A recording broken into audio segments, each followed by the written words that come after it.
जैसे कि मैंने अपने कम्युनिटी पोस्ट में डाला था कि चिचनामा जो है वो मैं अपने चैनल पे शुरू करूँगी। तो चिचनामा एक अरबिक मतलब पर्शियन अरबिक कंटेक्स्ट में एक अरब पॉइंट ऑफ व्यू से, या कहें कि जो कॉन्क्वेस्ट, जो सिंध में आकर जिन्होंने लूटपाट की, उनके पॉइंट ऑफ व्यू से लिखी गई किताब है। तो इसको पढ़ना इसलिए भी ज़रूरी है क्योंकि इसमें हिस्टोरिकल कंटेक्स्ट भी कुछ कुछ मिलेगा ऑब्वियसली, क्योंकि ये एक कॉन्करर की साइड से लिखी गई किताब है। तो इसमें बढ़ा चढ़ाकर भी कुछ चीज़ें लिखी गई होंगी। तो इसको completely historical point of view से कई लोग मानते नहीं है। इवन हिस्टोरियंस जो हैं इसको प्रॉपरली नहीं मानते हैं कि इसमें जो हिस्ट्री लिखी गई है वो कम्प्लीटली सही है। लेकिन स्टिल माइंडसेट क्या था उनका, और क्या, और वो किस आइडियोलॉजी से प्रेरित होकर वो ये कर रहे थे, इसके बारे में हमें काफी कुछ क्लियर हो जाएगा।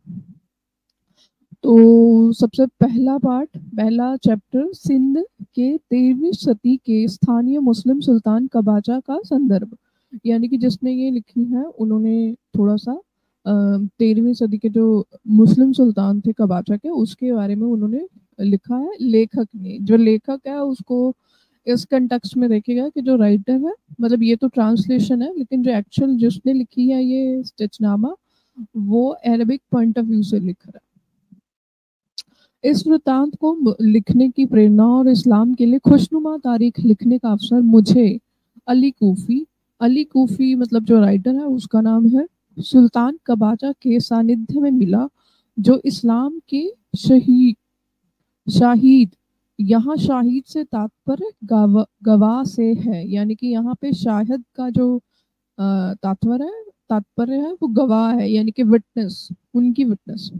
एक विशाल इस्लामी राज्य के निर्माता और मुसलमानों के मददगार, और इस्लाम से इत्तेफाक ना रखने वालों के विध्वंसक हैं, जो इस्लामी शरिया को धरती पर लागू करने वाले और सूफियों के संरक्षक हैं, जो विभिन्न जातियों के विजेता है और दुनिया के मुसलमानों के मुखिया हैं। यानी कि ये जो पर्टिकुलर किंग जो है उनकी तारीफ कर रहा है। इसको लिटरल वे में नहीं ले सकते आप, क्योंकि ऑब्वियसली जिस किंग ने उस ऑथर को जो है वो डॉक्यूमेंटेशन या लिखने के लिए जो है वो फंड किया है, एक तरह से फंड किया है उस व्यक्ति को, तो वो व्यक्ति ऑब्वियसली बात है कि वो किंग को की बहुत तारीफ करेगा। इवन लेकिन तारीफ अगर करेगा, जो लोग पहले से मेरे चैनल पे हैं तो उनको इस्लामिक थियोलॉजी के पॉइंट ऑफ व्यू से समझ में आ गया होगा कि इस्लामिक थियोलॉजी के पॉइंट ऑफ व्यू से अगर आप देखें तो ये सही है, लेकिन दूसरे काफिर पॉइंट ऑफ व्यू से या हिंदू पॉइंट ऑफ व्यू से अगर आप देखें तो ये सब कुछ जिसको यहाँ पे प्रेज किया जा रहा है वो एक्चुअली डिस्ट्रक्शन को प्रेज किया जा रहा है। यह जनाब अबुल मुजफ्फर मोहम्मद हैं, जो साम नासिर के पुत्र हैं। साम नासिर स्वयं इस्लाम के नेता हैं। अल्लाह उनके गुनाहों को माफ करे और उन्हें जन्नत अता फरमाए। जनाब अबुल मुजफ्फर को हाल ही में सिंध की सल्तनत का सहरा नवाजा गया। यह अल्लाह के प्रतिनिधि हैं, यह खिलाफत की नींव की तरह हैं। इनको अबुल फतेह कबाचा तुसालातिन का नाम दिया गया है। उनके सुल्तान बनते ही महानता के द्वार खुल गए और इसके साथ ही जितने भी विरोधी और स्वतंत्रता प्रेमी लोग थे वे नष्ट हो गए। बहुत ध्यान से, स्वतंत्रता प्रेमी, स्वतंत्रता यहाँ पे किसको कहा जा रहा है? जो कि शरिया कानून को नहीं मानते हैं, वो सारे ही विरोधी हैं। ठीक है, तो इसीलिए इवन अगर कोई इस्लामिक थियोलॉजी को अगर आप देखें तो उसमें फ्रीडम जो है वो है ही नहीं। इसीलिए आप देखिए कि जितने भी इस्लामिक कंट्रीज हैं आज, जितने भी है, काउंटिंग कर लीजिए, किसी में डेमोक्रेसी नहीं है। क्यों? क्योंकि इस्लामिक थियोलॉजी के साथ डेमोक्रेसी डायरेक्ट कन्फ्लिक्ट में है। साथ ही सब्र करने वाले और अल्लाह की बात मानने वाले लोग उनके दामन तले आ गए। उनके राज्य में इस तरह से सुशासन था, इस तरह से कुरान के नियमों का पालन होता था कि हर और स्वर्ग की आभा परिकम होती थी। सल्तनत अपनी कमनीय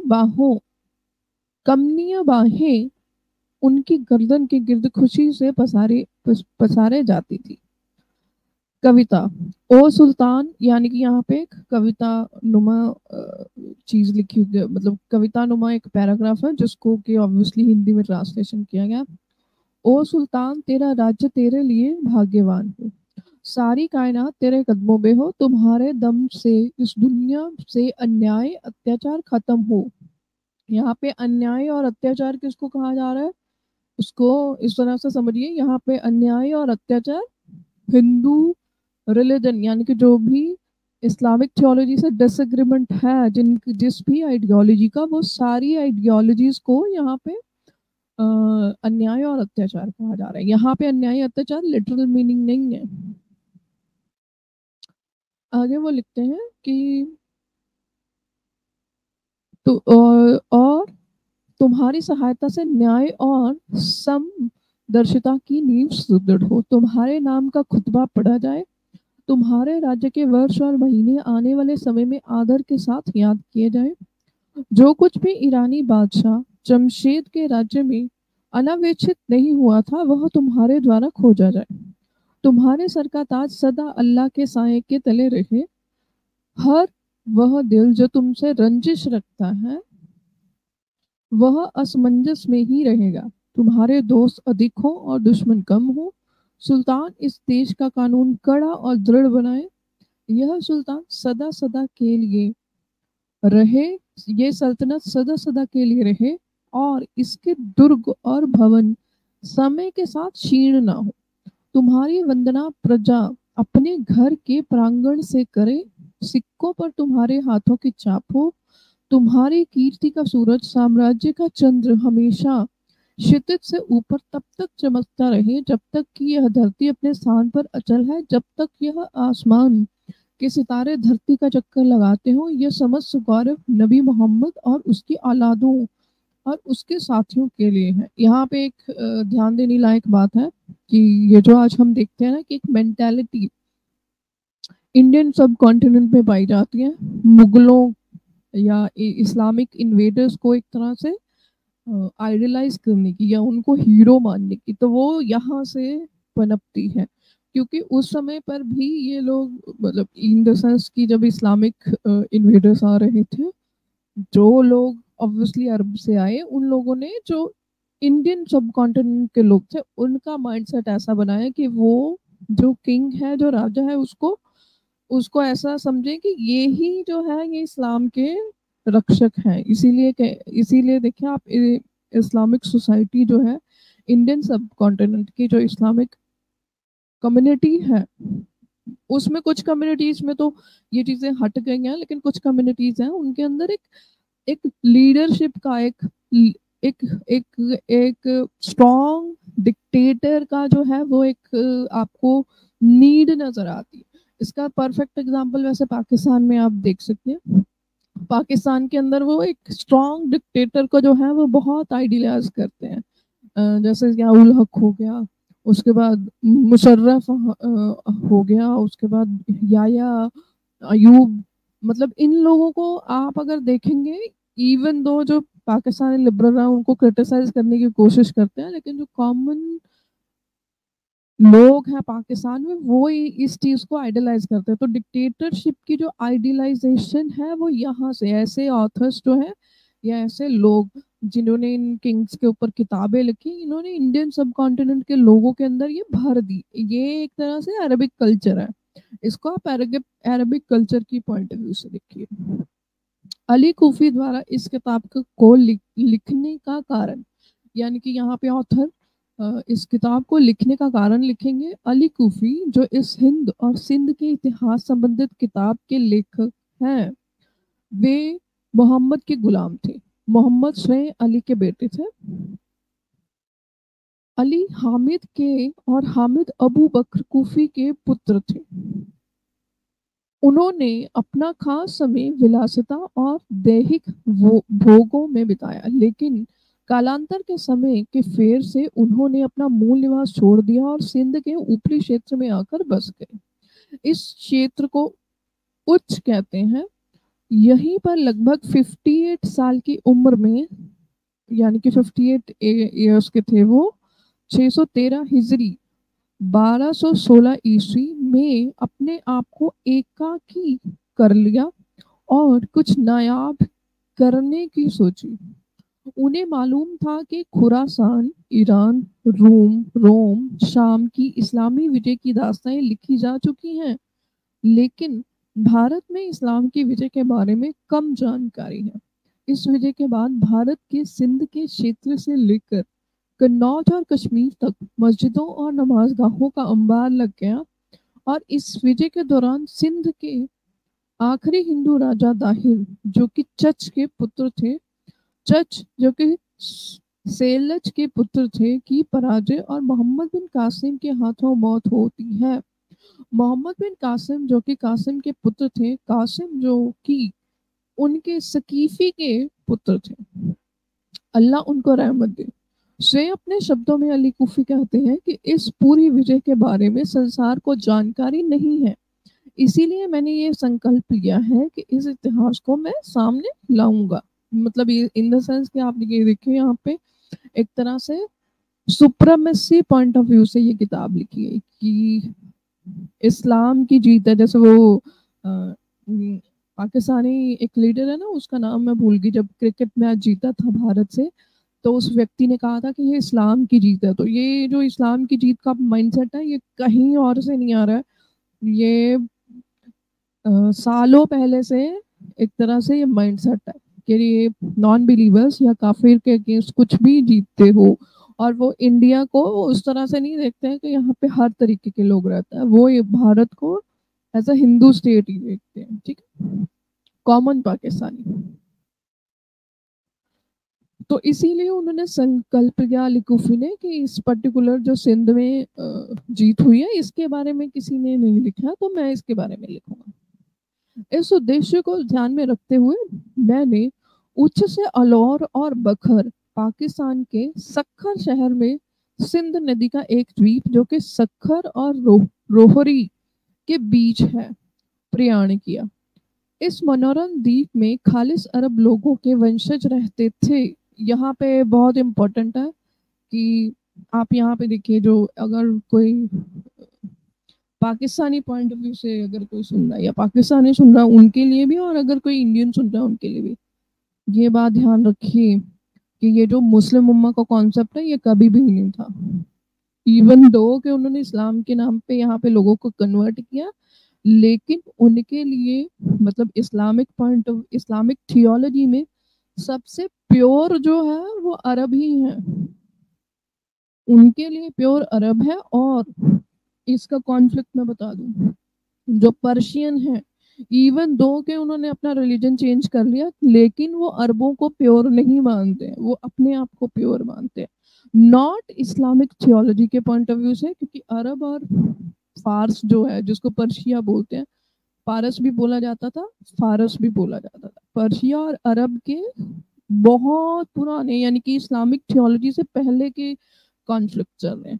तो यहाँ पे प्योरिटी जो है हमेशा डिफरेंसेस क्रिएट कर दी गई है। और तीसरा एक और मैं बता दूं, जो टर्क्स हैं वो अपने आप को प्योर मानते हैं, वो अरबों को नहीं मानते हैं। टर्क्स ये मानते हैं कि हमने तो अरबों के ऊपर जो है वो राज किया है, तो हम जो है वो सुपीरियर है।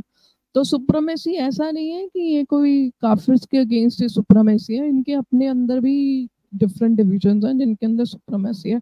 उसके बाद सेक्ट वाइज भी, इंटरप्रिटेशन वाइज भी बहुत सारी सुप्रीमेसी है, सुन्नी शिया, और ये उसमें नहीं जा रही हूँ, लेकिन मैं यहाँ पे एथनिसिटी के बेसिस पे भी इस्लामिक थियोलॉजी में बहुत सारी एक तरह से कहें कि डिफरेंसेस हैं, फॉल्ट लाइंस हैं।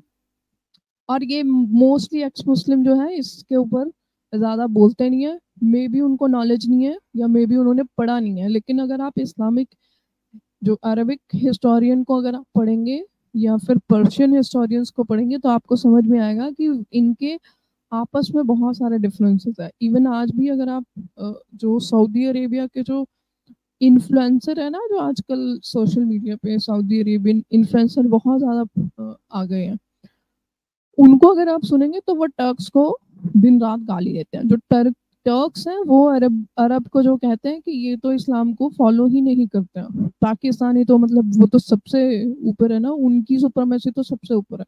वो तो कहते हैं कि हम ही इस्लाम का किला है, बाकी और कोई नहीं है। तो एथनिसिटी वाइज भी जो है, और जो मैं पाकिस्तानी बोल रही हूँ तो मैं पंजाबी पाकिस्तानी बोल रही हूँ, ठीक है। बाकी पाकिस्तानी जो है वो उतने उनके अंदर इतना इन्फीरिटी कॉम्प्लेक्स नहीं है, इनके अंदर पंजाबी पाकिस्तानी इसके अंदर बहुत ज्यादा है।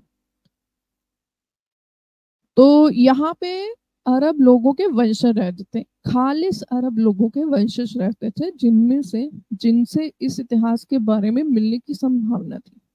यानी कि आप ये देखें कि ये अली कुफी ये मान रहे थे कि जो अरबों के वंशज है स्पेसिफिकली, क्योंकि कुछ अरब आके भी रहे थे, बाद में वापस भी चले गए थे, ये कोई नहीं बताता।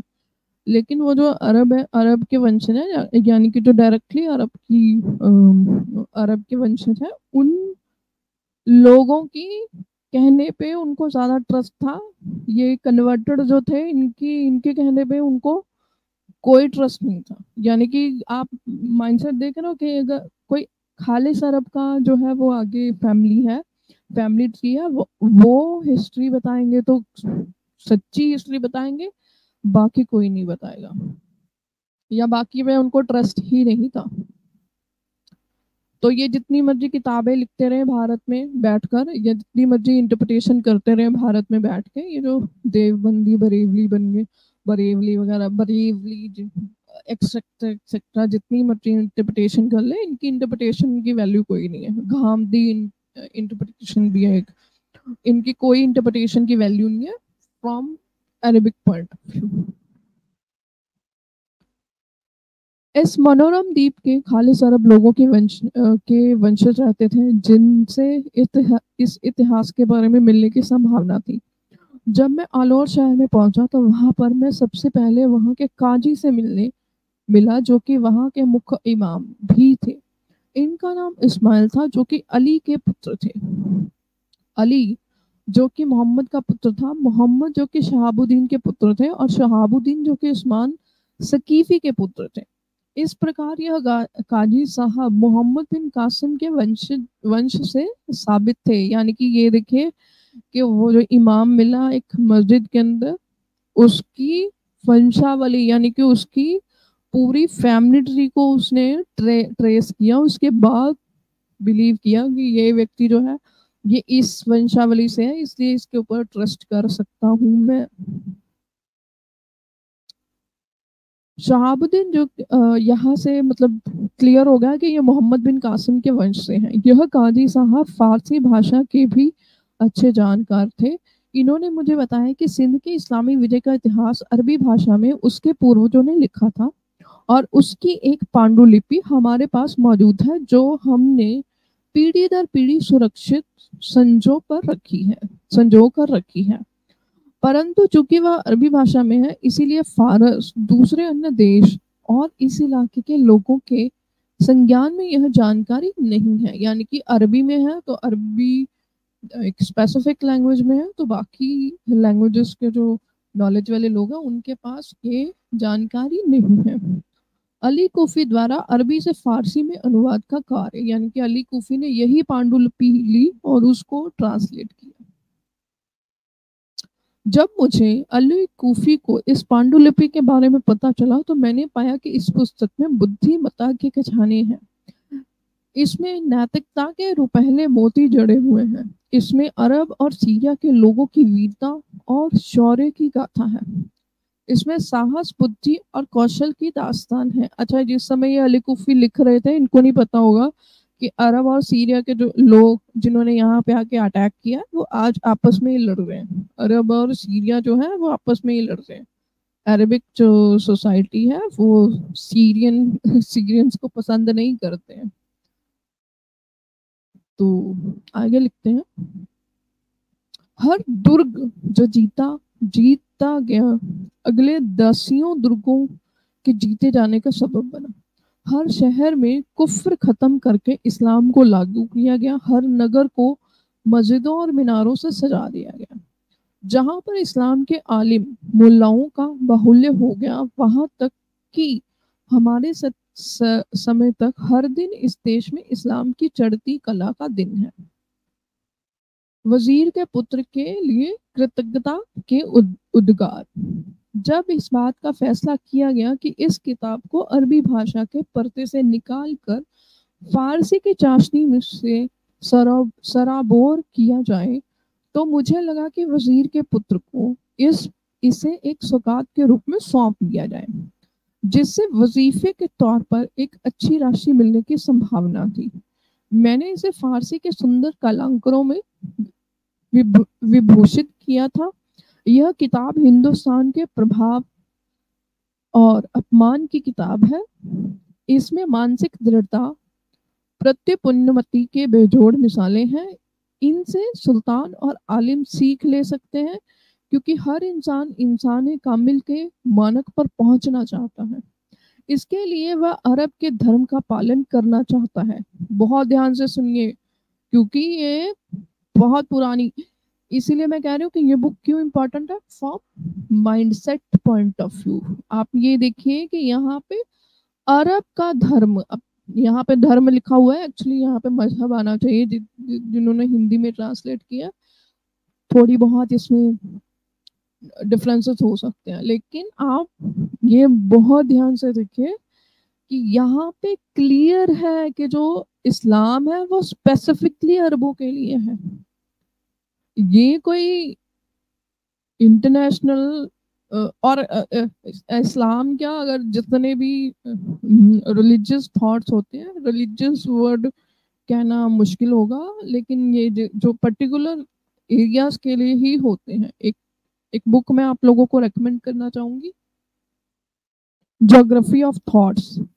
इस किताब को पढ़िए, आपको समझ में आएगा कि जो ज्योग्राफी होती है वो उसी, जो थॉट्स डेवलप होते हैं पर्टिकुलर ज्योग्राफी में, वो उस पर्टिकुलर ज्योग्राफी के लिए ज्यादा मैटर करते हैं। हाँ, उसमें कुछ चीजें होती हैं ऑब्वियसली जो वर्ल्ड ओवर जो है वो अप्लाई हो सकती हैं, कुछ चीजें होती हैं, लेकिन यहाँ पे आप देखें कि जो अली कूफिया, उसके ब्रेन के अंदर ये फिट है कि अरबों के मजहब को फॉलो करना चाहता है पूरी दुनिया के लोग, यानी कि ये उनकी सुप्रीमेसी उनके अंदर है। और ये कहते हैं कि इस्लाम के अंदर जो है वो कास्ट सिस्टम नहीं है। यहाँ पे जहाँ पे आप ये मान रहे हो कि पूरी दुनिया अरब के मजहब को फॉलो करना चाहती है, एक ऑथर लिख रहा है, और वो भी आज के टाइम का ऑथर नहीं लिख रहा, बहुत पुरानी ये लिखी गई है।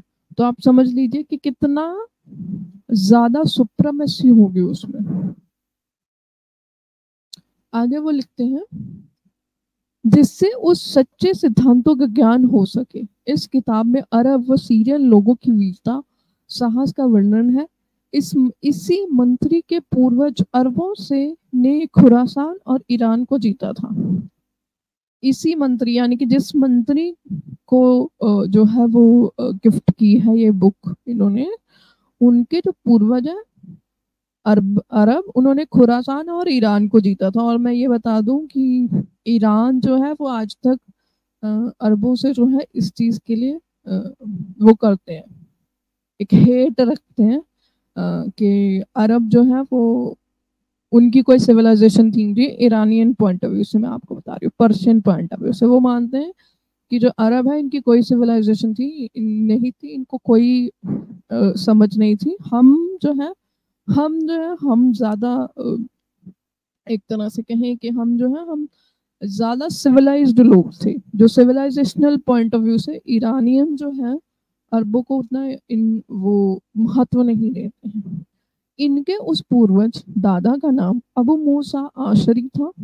इस संबंध में बहुत सी तारीखें लिखी गई हैं, जिनमें अबू मूसा की बहादुरी का जिक्र है, जिसने इस्लाम को ठुकराने वालों को रौन दिया। बहुत ध्यान से सुनिए, इस्लाम को ठुकराने वालों को रौन दिया। वो कौन थे? ऑब्वियसली हिंदू। इस वंश के लोगों ने इस तरह का उत्साह हमें हमें उमर के दौर में भी मिलता है। उमर इब्ने अल खत्ताब ने मुस्लिमों को संबोधित करते हुए इस परिवार के महती योगदान को रेखांकित किया।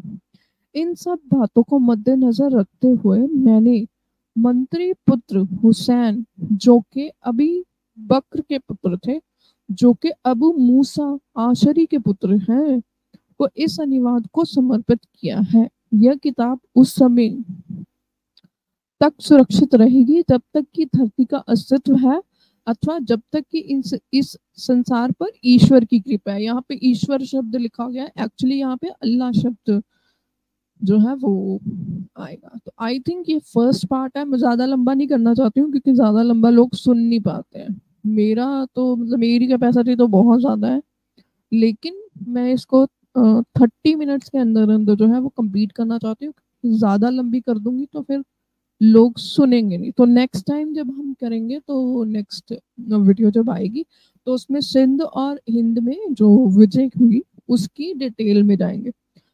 मैं फिर से डिस्क्लेमर देना चाहती हूँ एंड में कि ये कोई कंप्लीटली हिस्टोरिकल फैक्टर्स नहीं मिलेंगे आपको। इसमें कुछ कुछ आपको माइंडसेट की अंडरस्टैंडिंग आएगी, कुछ कुछ आपको हिस्टोरिकल इवेंट्स भी समझ में आएंगे। ऑब्वियसली क्योंकि एक इस्लामिक पॉइंट ऑफ व्यू से किताब लिखी गई है, तो इसमें बहुत सारी चीजें बढ़ा चढ़ा कर भी लिखी गई हैं। ठीक है, तो इस चीज को ध्यान में रखते हुए इस ट्रांसलेशन को सुनिएगा। तो आई होप कि आप लोगों को पसंद आए। कोशिश करूंगी कि मैं जल्दी से जल्दी बाकी के पार्ट्स भी अपलोड करूं। Thank you so much. जय हिंद। हर हर महादेव।